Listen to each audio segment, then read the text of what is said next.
Hi everyone!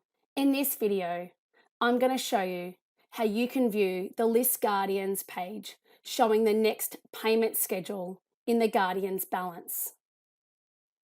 Please note, this feature is only available for services that have iDebit Pro enabled. To view this, you're going to click on your Families menu and under Guardians, click on List Guardians. Currently, the Guardians balance does not include any up-and-coming payment schedules.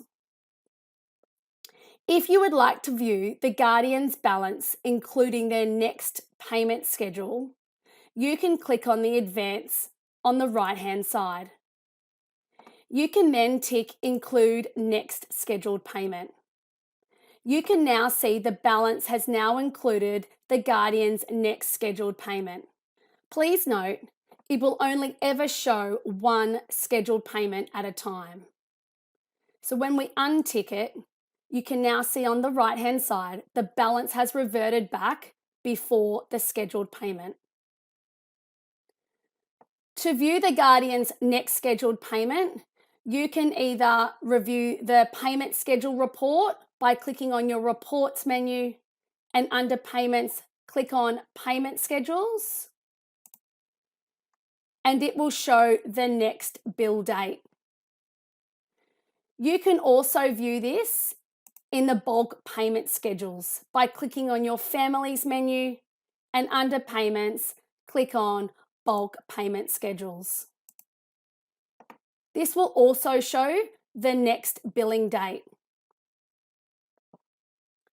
A helpful hint: the system will only pick up the next scheduled payment for a Guardian. Therefore, depending on the balance date, the balances will only change if the Guardian has a payment schedule within the balance date selected. For example, if a Guardian has the next scheduled payment scheduled for the 15th of November, you will not see a change on this screen. However, if you update the balance date to the 15th of November, it will then pick up any Guardians that have a next scheduled payment within that following week. Just remember, it only picks up one scheduled payment at a time. So therefore, if the Guardian is on a weekly schedule and it's every Thursday, and you review the List Guardians on a Thursday, it will only pick up that one schedule, not the following week if you are reviewing the balance date for in the future. If you would like any further information on this feature, please do not hesitate to reach out to the Kidsoft customer success team. You may also like to look at our additional video tutorials in our YouTube channel for more tips on Kidsoft. Thank you.